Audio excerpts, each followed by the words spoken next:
Dungeon I just want to put you on the Doomhands. spot. Let's talk So what lore. was the question? A Oh, sorry. podcast. You know what happened? No. I had our Twitch and our YouTube.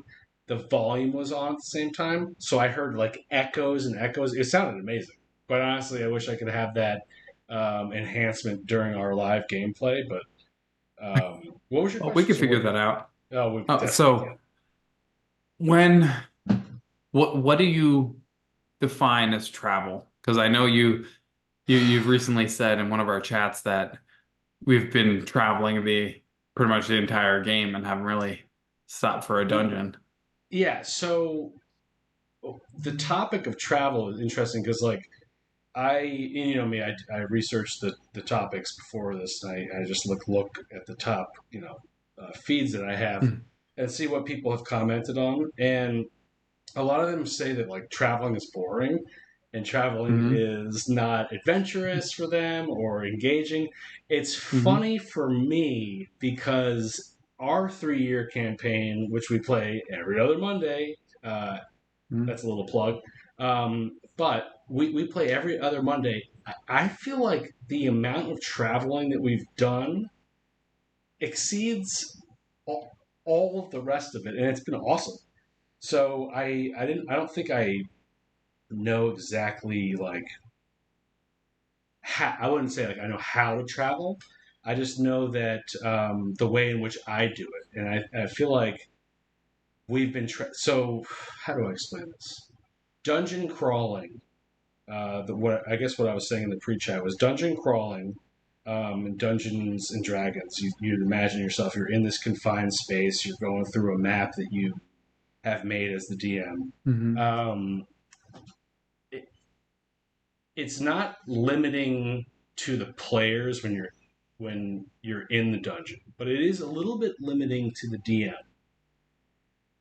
because you've mapped this out, and it's a confining world. But I think the way you do travel, and I hope we can articulate it and dissect it a little bit. That's my goal of this podcast is to talk about how traveling is, I think, to me, like one of the better qualities of the game. Hmm. When you have a map that has nothing on it, I mean, you can sort of confine the map. Let's just say you have a piece of paper. You're traveling. I mean, Yeah. Well, here, and yeah, let me scope that question yeah, because travel means a lot, and you see the whole world. Air conditioner, turn that off. The whole world and exploring the world to you seems like travel because you are traveling, you're moving about. And also, Chris's random tangent for the evening. Don't limit yourself in dungeons. Secret doors are so amazing as a player to find. Throw them in. If you want to add something else in, you're like, we're going secret door right here to a secret tunnel to with this random other thing I want to put in there. All right, tangent done. Um, a lot of people, in my opinion, or the way I view travel, it's like you're going from place to place. Like I'm in this town, I want to go over to this other town, or we're at this castle and we're going to go back to the fort. Um, Anything you're doing, even you're just like moving through a map, moving through a city, it's what is your goal in this? I guess it's essentially an encounter. Your travel is an encounter. It's like, what is your goal? Is it just to get from point A to point B as fast as you can? Or is it you have a lot of lore or information that you want to try and impart into your players? Or have you been in a city for a really long time and your players just want to kill a bunch of shit and use all the cool fighting abilities without being terrified that if they punch a guy that they're going to go to jail? It's depending on the goal that you have, travel can branch off many directions. right. And Like, one of the things that I was reading about, and I looked up some of the top situations or issues that people have when they dungeon master and when they play Dungeons and hmm. Dragons for traveling is that there aren't really that many rules. That's one of the probably Hmm. one of the main things, and we'll hopefully circle back to that because again, Yeah. you can make your own rules, and that's what I suggest. But it gets bogged down by people trying to make traveling interesting with random encounters, and Hmm. then the players sometimes, I've done this where you guys travel and you travel and you travel, and I'm like, oh my god, another one of these like random rolls, and I'm like, okay, well, let's Hmm. throw a different character or NPC in there, and then the characters get too focused on that NPC, and I'm like, no, Hmm. I just wanted to make it interesting, Yeah. stay on track, and so then it gets weird when you're trying to make that interesting and it's not supposed to be interesting, but it is interesting, and so on and so forth. But what Um, you're describing is the same skill set that you as a dungeon master use in every single session you play. It's the pacing of the game. And part as a dungeon master, it's under like somewhat of a reading how your players are engaging and what they're wanting, sort of anticipating like that need, that desire. And even sometimes it's a communication with them of like what is your what is your intent here? Are you right, wanting to just go and travel and do you want to do a couple random encounters? Or are we just trying to get here fast? right, And say maybe we do if we just want to get here fast. All right, let's do a couple survival rolls or some other roll to keep your way on the road or something. To let's just do a couple rolls to see how long it takes you, and we'll just be in the next city. Or it's like, do we want to do some encounters? Sure, okay, we might run into a random NPC that drops a whole bunch of lore, or you're camping out for the evening and someone sees some old ruin to an old lost city. There's right. plenty of options to add stuff in. There's a lot of options to make the traveling interesting. The issue But I'll is yeah, there is are too is many. I think there are too many, and sometimes you need to. You're in a dungeon. You're in a confined spot, and you're traveling down. There's a trap. You're traveling down. There's a right. small encounter. There's a bigger room. Hmm. There's a medium monster. There's a puzzle. There's a trap or whatever. It's confined in that space. And so what I was talking about earlier with the open world effect of traveling is that it can be overwhelming as a dungeon master, but also as a player, because the way that I like to run the game, um, I like to rely on my players sometimes for descriptions. I'm getting better with that. Hmm. And if you're in an open world, like you need to, as a DM, you need to sort of develop that world. So with traveling, and I didn't really realize this, and I guess I'm getting a little ahead of what I wanted to. I'm skipping a couple chapters in this podcast because this is such an interesting Hmm. uh, topic. When I didn't realize this, but like all of our sessions for the for the most part, with the exception of, I don't know, we've had almost 70 sessions. I would say that like almost 20 of them have been in dungeons. The rest have actually been, if you think about it, have actually been traveling. And the way that I think that traveling should function to make it interesting is to treat the environment like a dungeon.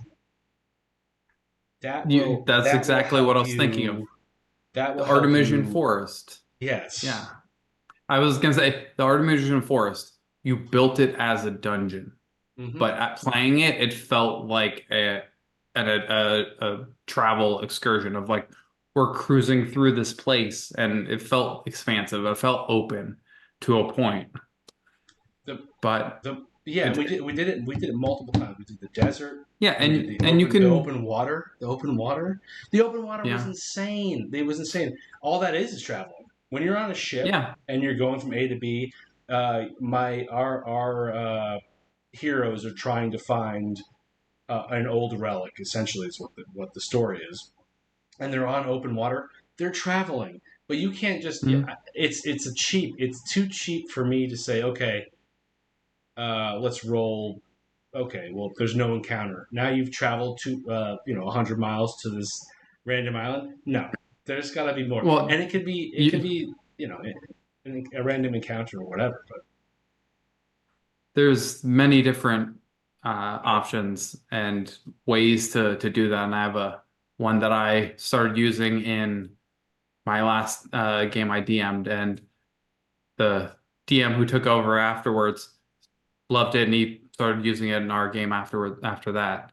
Um, but you're building your travel as essentially like a dungeon of like a series of encounters. It right, doesn't have to feel as a dungeon master, doesn't have to feel as uh, open and expansive as it looks on a map. You see a map and you see a dot and you're like, oh no, they can go anywhere. But you're like, you as the dungeon master, you know generally where they're gonna go. Are they gonna go into the woods and want to explore into the woods? You probably know if they're gonna want to do that or stay on the road and go to the town. But it goes back to the understanding what the purpose of that travel is. right. So if you know what your goal is our goal just to get here to there as fast as possible, then I can plan the series of encounters that is the travel, and it could be 10 minutes of in-game time, and we get there and then we move on to the story. Or is it you're going to go on a pretty challenging road, so there's a high probability you might be attacked by bandits or other wild animals, or are you going to be going into the woods? You can be traveling through the woods, but it's going to be a slog. And if it's a dangerous wood, the players are gonna know they're gonna fight a bunch of stuff. Here's So a like if question they're for you. getting bogged down by going and fighting a bunch of stuff, I'm like, well, that's what you guys are trying to do. Here's a question for you. I'm going to read it. I wrote this one out. This Yeah, is a lot. This is the yeah, long one, and it'll kind of yeah, focus our conversation. And I want to know from your yes. perspective, because you've been in I think more campaigns than I have. Traveling in the world can oftentimes feel boring and dull in the real world. Just like when you're traveling Mhm. to, well, like I just traveled to Florida. Mhm. Did I think the flight was exciting? No. Just as in life, a lot of the players, as well as dungeon masters, find that traveling has a decelerating effect on the gameplay, and this deceleration leads to a loss of player engagement. Describe an experience that you have had in a Dungeon Dragon session where traveling has potentially, I don't know if this has happened in games, but has derailed or slowed down the pace. Have you come across Yeah, that where absolutely, absolutely. I'll give an example where I was a DM and you were one of the players. I started a DM session and I was having my players move from uh where is it Fandelver up to Neverwinter and beyond. I was like, okay, I'll get them on this road. I'll go up there. I'll have this little cool encounter on the way. And I was so early in my experience as a DM, and I was like, all right, I'm gonna just essentially just ram this whole thing down your guys' throat.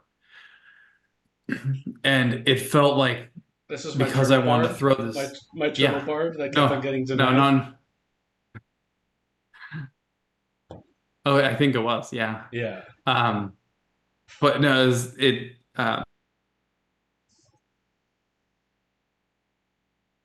story piece, story arc, or like get to the next thing. I was like, oh no, we're gonna have this whole in my head thinking of we have to do this travel, you have to roll the random encounters, and I had some bears lined up, and I was like, well, I don't know why the bears were there. It felt out of place, awkward.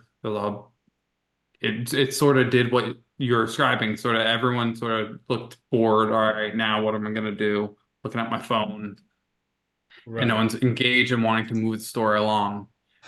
Well, that's Because I was so trying to force that idea um of like we have to do the traditional travel stuff. being able to But there's also an perceive. Yeah, experience. I was gonna say, but also on contrast to that, a way I loved like a longer travel that it didn't feel boring of like and still kept engagement in the travel of itself is the DM we're going on a boat trip for like 3 months instead of doing the whole boat trip. It's like, okay, we're gonna have those months, and if you have like any specific stuff to your character, we'll roll it. But let's use that as downtime. What do you guys want to do with 3 months of downtime on a boat? Wow. Like we never, it's like we always, as a player, I always love to have downtime because there's always something that we're doing. But that was a great, I loved that idea of, yeah, use travel as downtime. If you're on a boat or you're on a caravan, it's like, yeah, you're gonna have evenings, you're gonna be camping early and you're gonna have plenty of time in the evening to work on something or in the cart if you're a So crafter or that something. that sort of borderlines on the topic also of like what what sort of counts as player engagement, because well, Hmm. not what counts as it, but it's sort of like, if the players are engaged and one of them is bored, or a couple of them are bored, like another travel, whatever. Either the DM will perceive that. That's like, Hmm. I think a quote good DM. I don't think there really are good. I think they're DMs and then there are players. But An observant DM. yeah, an observant DM is one that can sort of not pick up, but because you don't have to sit there and try to pick up. Stare. You Yeah. can just tell the players, if you get bored, please let me know so I can make it more exciting. The most important thing in That's any relationship, communication. yeah. But that's so yeah. I think that's a cool um, addition to it. It's just sometimes rely on the players a little bit. But Hmm. I had another question for you. Yeah. So let's say you had the wrong mix of players. Let's say that you had our group. I think we have a wide range of players, but I do notice that sometimes, and it's very weird to me because I think that you guys like combat, and I think you do. I But love it. sometimes maybe it's just me. I'm like, Jesus, this is boring. My God. Like I have thought about this combat for like 2 weeks because we play every other Monday. So I'm like, oh, this is gonna be so exciting. I'm gonna have them do this, and then they're gonna step on that, and then blah blah blah. And I'm sitting there, I'm like, my God, what have I done? But I mean, it always takes a left turn, and you guys always Well, save the day. But do you ever think that like with traveling, it's a little bit it's a little loose. It's a little looser than just like a combat scenario. Do you mhm, ever think that skipping traveling is a good idea? Uh, absolutely. so I mean, it, but if if if you're people on agree, a like yeah, well, it's also understanding the story, understanding what how people are going. If you're going from city A to city B and it's a well paved road and it's guarded, they're not going to have any issues. Like right. a normal merchant's going to be able to go without But that's travel, no that goes issues. that goes back to And like but you can also, if you know that like they don't want to just go from big city to big city because it can get boring, then you can make it slower. But speeding up the story, I don't think is ever a bad idea in a D&D game. right. Because if you've played enough campaigns, you know that the longer you play, the more stuff can slow down. How many sessions did it take us to go 1 day in the past? 8 sessions for our time heist, eight Yeah, that was sessions for hilarious. That one. 24 hours. It can slow down. That was like So it was. speeding up a travel, speeding up the story, I never think it's a bad idea. And how would you do that travel though? So it's like, do you tell the Well, players? So let's let's say the let's players are engaged, right. and now you're going to say, okay, you're going to travel 200 miles. Right. Um, do you say to them, you guys travel 200 miles, Well, and it's like you're now and you ask them like, hey, and mhm, one of the things I saw, one of the rules, characters can travel for 8 hours in a day mhm, before risking exhaustion. Now, this is just like a yeah. general rule. I don't think that many people follow it. But for each additional hour of travel beyond that, each character must take or make a Constitution saving throw. So for that type of travel, I would say, okay, Jake, or okay, Chris, or okay, Aaron, roll me, and now okay, Booter, Yeah. roll me, and Matt usually dies, so he doesn't have to. Roll me, a couple Constitution saves, and or you guys all show up to the village. You guys all have two exhaustion or three exhaustion. I feel like that type of rule is cool. If you're Well, going to and skip that's it, there should be something. consequence to Well, skipping it. That's all I'm saying. that's something that it's discussing. It's like, okay, you guys have traveled for your 8 hours. You want to push in risk exhaustion. You're like 3 hours from the town. This is what it's gonna be. It's gonna be a couple rolls, and you might show up a little exhausted because you've been traveling for a half a day. But other example of like you have a group that all have horses. They're gonna go 100 miles on the main uh, transit road, and you're like, okay, you can on a horse. It's what I think 18, 20 miles a day. A horse can travel. I forget the exact number. I have no idea. Don't correct me. I'm not quoting a number. So let's go with 20 just to make it simple. They can travel 20 miles a day. Okay, it's gonna take you guys 5 days. Is there anything like, all right, we've traveled one day, you're 20 miles in. Do you guys want to sit and do watches, or do you want to just move this along and get to the town? It's gonna Right. be like reading the room of like,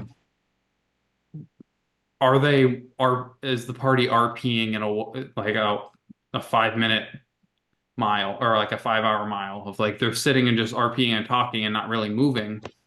Are they enjoying that? Then yeah, let's just fast track these 5 days, and then you can pick up taking that next step, and you're having continuing that conversation in a new city.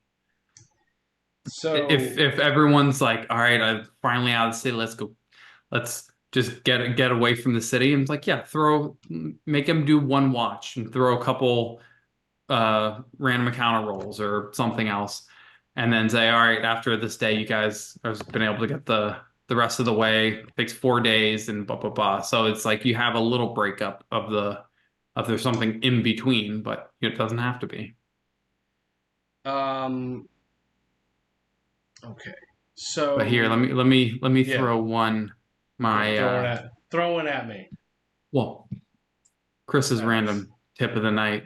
nice. The trick or the way I started doing my travel encounters is something I stole and elaborated on from um, what's it called? The Dragon of Icefire Peak. So every time you travel in that session, it's like, all right, roll a d20 to find out where the dragon is. And there's the d20 table of all the different locations, and the players might meet the dragon if they happened to roll that exact time. I'm like, that's a great idea. So That's really I cool. have everyone roll a d20, and then I roll as a DM a number of d20s equal to the number of players. And if any of their dice match any of the dice that I rolled, then that's an encounter. Sometime like during their travel, if say three people match numbers with me, I'm like, okay, that's three encounters. What could three encounters or three things happen? They could run into a merchant. They could get attacked by bandits. They could find a sign on their road or find like a broken wagon. Doesn't have to be anything, just could be, and they all could be in one place. They find a broken wagon with a merchant getting attacked by bandits. And oftentimes, whoever I match it to, there'll be something directed towards that character. I think I think having those rules set up is a very. Mhm. I mean, you have to explain. Again, you have to explain it. So far we have. I mean, traveling is to me. It's just like But I think the travel way to me. Maybe people just don't like traveling because it's outside. a I feel like, dungeon, yeah, I don't. I just treat. But to me, and I guess what I'm trying to say is, uh, if you treat the world as its own dungeon, you're not going to have that issue. You, but you do have to just. to sort of describe the area. So, what, I guess. So okay, Well, that can tie into the question I have for you. okay. How do you incorporate lore into your travel? Hmm, that's a very large Describing question. the environment Right. is one way. So the way you incorporate lore is this. Or at least this is the way I would do it. First off,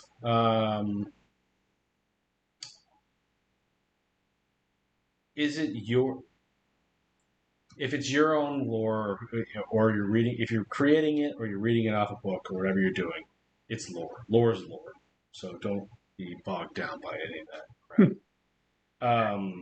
That's what we're here to talk about. Let's talk Right, lore. right. I mean, let's talk it. Let's get Yeah. after it, as you'd say. End quote, Chris. As I said Um, twice yeah.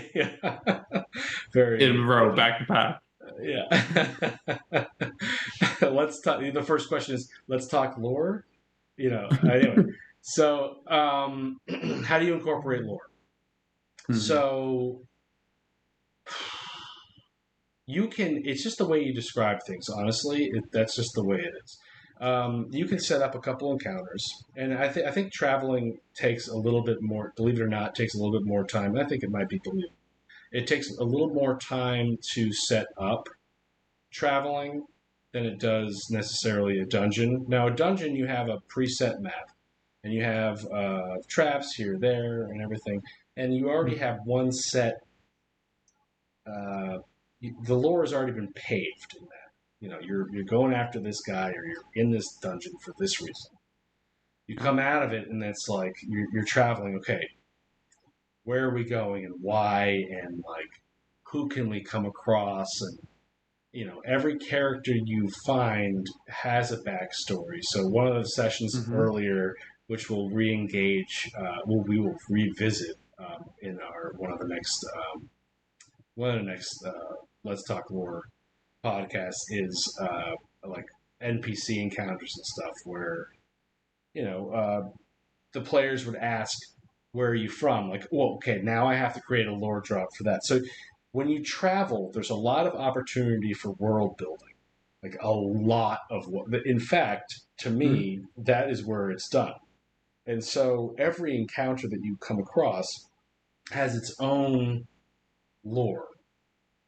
So you have to set up a little bit of lore for each encounter, and I hope we're using the word lore correctly.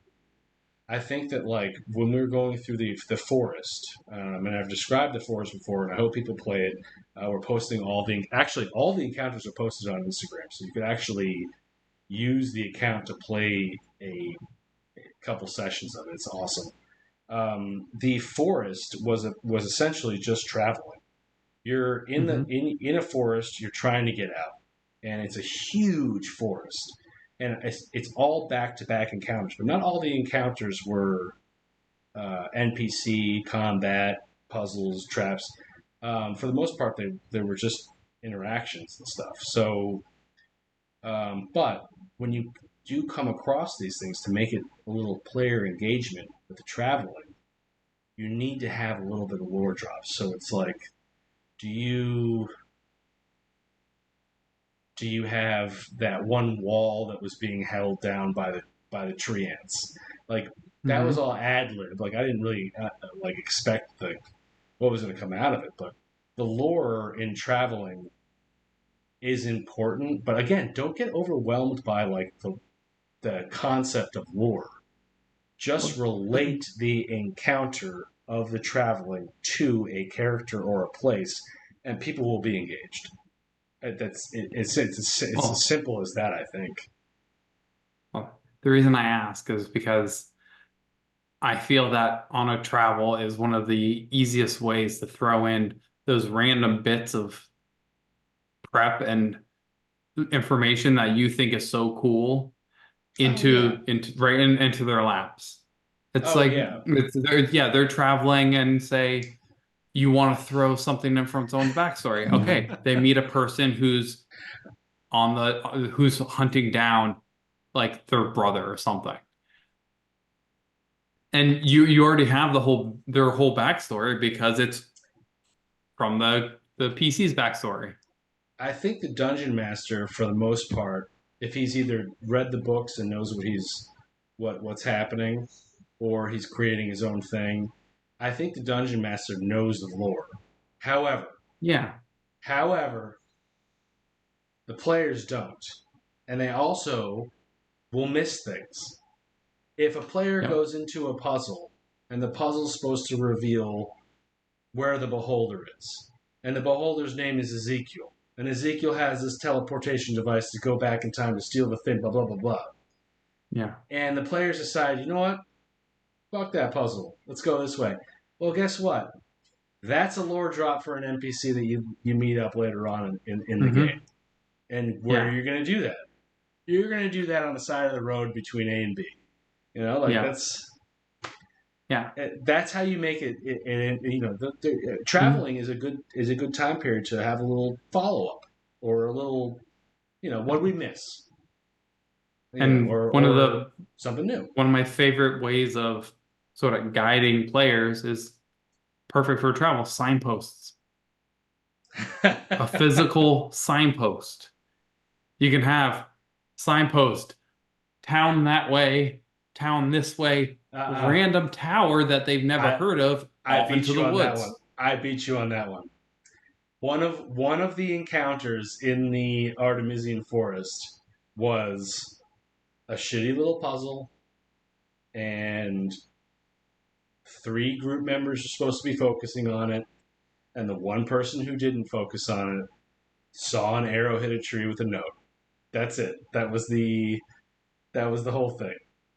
That was, you know, you you're traveling along and Chris You're sees calling me out an here? arrow. Yeah, you're traveling along and Chris sees a note hit a tree from an arrow. Go. You know, I mean, it's a good way, Yeah. but you don't want to like, what's it called, a railroad. You don't want to force it, Yeah. but it's a good way to like sprinkle some of the stuff that you've missed that you know is good that the players might enjoy. You Well, know, how else are the players gonna know about the evil house in the woods unless you tell them there's an evil house in the woods? right? The old man on the side of the road that Yep. Matt probably will kill. Here's After a Aaron question. robs. So when you travel in the real world, like in our world, Yep. it's boring, as I said before. Right. But what do you do? What is it that you guys do when you travel?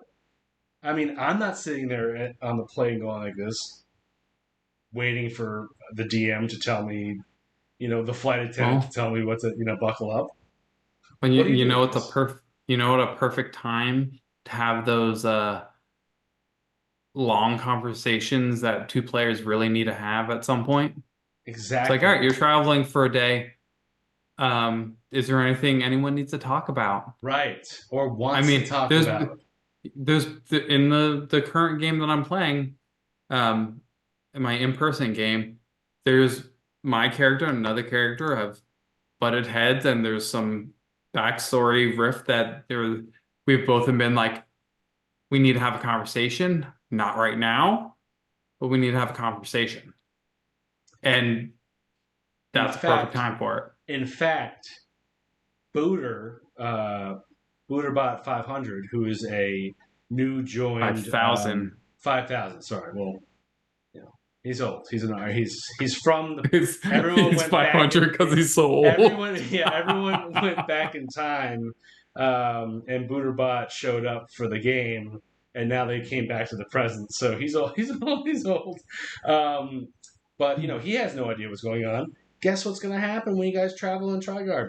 You're gonna have to inform him as to because the player's gonna want to know, and that's also a good Well, thing you brought up. Like I think players like if you get them to start talking about it, mhm, like that's engagement. That's like the pinnacle yeah. of Well, of when you of finally engagement. have some time when your life isn't on the line and you're not in an urgent rush to get somewhere, you can finally sit down and say, "Hey, so I know you told me about your brother or your the where you came from while you're running. finally get to understand the people you're traveling and fighting with. So here's here's a tip for traveling. You have an 8 by 11 piece of paper, and you're in whatever, desert, forest, water, whatever it is. Yeah. Have four of those set up, and have you know one trap, one encounter, one NPC, and then one just, as we said in our last one of our last sessions that we talked about. Sometimes during travel, not just during travel, but sometimes in the game, an encounter doesn't necessarily need to be a full-on interaction with an NPC, a building, a relic, a statue. Hmm. It could just be, there's a strong breeze. You guys feel comfortable. There's an area to Hmm. take a nap, that type of thing. Yeah. Yeah. Set up a couple of them, and you make your open world. Um, you have an open world. You start here, and have A, B, C, and D. And if they go this way, well, take the next one and move it up, or whatever. Hmm. Have it. You don't have to have it preset. Is all I'm saying. And Yeah. one of the things I was going to ask you is, and I guess this is sort of like a yes or no. Do you think dungeon crawling only or exclusively dungeon crawling? Because a lot of people play, a lot of one offs where there's just one dungeon. You guys are going down in the depths of hell and all that stuff. Do you think that sometimes creates a little bit of a tunnel vision with the dungeon master and the players, where it's just like, you're in a tunnel, you're in a dungeon. There's a wall, there's a ceiling, there's a floor, and there's these monsters. Little tunnel vision. And then because of that tunnel vision, you spend 2 sessions in there, sometimes maybe 3 or longer, or whatever, trying to figure this thing out, try to get out, trying to defeat the bad guy, and you finally grab the the script or whatever you're looking for, and you get out into Hmm. the open forest, and boom, there's no limitations. It's an entire open world. Do you think that transition? Do you think it's the transition from the dungeon to the open world is what causes the traveling to become boring? Because essentially, what we've been saying is it's really the same thing if you play it the way we're suggesting. Yeah. Um, I think it's what it goes back to the first thing we talked about. It's what is the purpose of the travel? Like if you're coming out into a new space and they have no idea where anything is around them, then it's right. purpose of the travel is trying to survive, find out where you are. If or did you take a path towards that dungeon, go into it and come right out and you're on the path, but still the forest around you on a trail, it's where are you going? Do they know where That's they're the going? Is objective. it So yeah. that's It's the like what's objective their that I'm goal? What's their purpose? Yeah. right. So traveling, you don't want to make it boring. I feel like having But an yeah, objective is let it huge. fit the purpose and let the Even if the players tell objective, you what their purpose is. right? And That can that you guys, it's yeah. That you if the players are going to travel somewhere, they have to be traveling for some reason, or are they just wandering to wander? And well, then that's a but reason. here's the even better thing. Let's just Yeah. say, our homebrewed campaign, Agoth Doomhand, who is the bad guy you guys are looking for. Hmm. At some point, there's going to be a fight there, and you Oh guys are yeah. going to go somewhere. Hopefully, it's the And we're gonna Trivium. I have no die. idea. There might be a TPK, and you might have to restart. Whatever. Um, you guys go in there and you kill him. Let's just say, Hmm. and it's an awesome experience. I no longer want to be the DM. I handed it off to someone else. And the way that I would handle that is honestly, to have an NPC, put a note around an arrow, and shoot it at a tree, and just give the players an objective for the traveling. I mean, it doesn't have to necessarily be the objective, but like just a little bit of Yep. reason to do it. or give skip it, them, or skip it, yeah. right? If the travel, if the whole point of your travel is to get from A to B as quick as possible, and everyone is wanting to do that, like the whole party is saying, yes, we're really excited to be there. It's good, and you know that they get bored during some random encounters. That's Oh, what I you did. want them to get there. Oh my You God, want to tell the story. Just that's what I did with get to the story. the last where there was a huge war. I was like, I'm not gonna have three. If I had you guys fight, uh, like I had 30 mind flayers fighting 30 mind flayers. You know how hard that would be. First off, I could do it, but it would be just like But you'd be measuring out rolls each and individual rolls and cone for rolls. the Yeah, blasts and forget it. everything. It would be so So complex and take so also long. creating something cool like we did last time with the debates, Hmm. okay, from we're going to cut the area up into three sections, and you guys are going to debate one topic, and the topic can relate to whatever you want in the world that you're in. And Hmm. the result of that debate is going to have an encounter that you have to, a quick encounter that you have to rectify right after that debate, and then you're going to travel again for the next one, and then you're going to travel, Yeah. and then traveling for 300 miles or whatever it was is done. Uh, Hmm. that's there are no rules. Maybe there are no rules for a reason. Yeah. Maybe they know that traveling is sort of open ended because it's so open world. And when I say open world, I'm talking like the video game open worlds, but even more so because video games are limited in that tunnel vision type self. Someone today wrote on my Instagram thing, you guys should play Baldur's Gate, or you guys should play some other game. But in there are no dungeon masters in that game, and what I mean by that is there are limitations Hmm. to the world, but when you're playing open world dungeon or RPG, Dungeons and Dragons, D&D style, you shouldn't really have too many rules for that, unless they're homebrewed rules that you've agreed upon. Which Well, you came to what I was just gonna throw in. Everything we're talking about with travel is a perfect thing, perfect conversation to have in your session zero of what do you guys enjoy doing for travel? Do you enjoy a random encounter? Do you enjoy a hex crawl? Because we didn't even talk about hex crawls. Hmm, I love me a good one. But that's a great conversation. How are you hex guys crawls. if that's a whole other session. Okay, It's a whole other topic of conversation. That's I'm hex excited crawls for are that one. fun. Hex crawls, it's like if you're talking that slower side of D&D, let's go slowly search this forest out. That's your good old hex crawl. I am sure that after our next session, where we talk about hex crawls, I'm gonna have you guys do hex crawl. Oh, I am so excited. But I I'm want to gladly gonna help mix. you set it up. I'm gonna set it Um, up so that yeah. Go ahead. Sorry. no. But yeah, it's a perfect conversation for your session zero. Find out what everyone enjoys, what everyone doesn't Correct. enjoy, what you enjoy, what kind of travel that you're planning to put in front of the players. If everyone loves keeping watch at night on the road and maybe meeting random people and you just want to bypass it all, it's like, okay, that's a perfect opportunity to say, maybe I throw in some extra random stuff during the travel. Yeah. I think that's a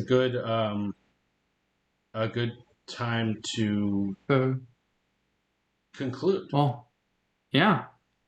Thank you for You know, joining us for this episode of Let's Talk Lore. The only thing left we have to do, it's build that created. NPC. Hey, can I ask you something? Can we build Absolutely. You can a always ask me something. can we build a traveler like a can we build some guy who brings people places? Yeah. Can we build like a The let's Uber talk about who we're driver. gonna yeah, let's build a D&D Uber driver.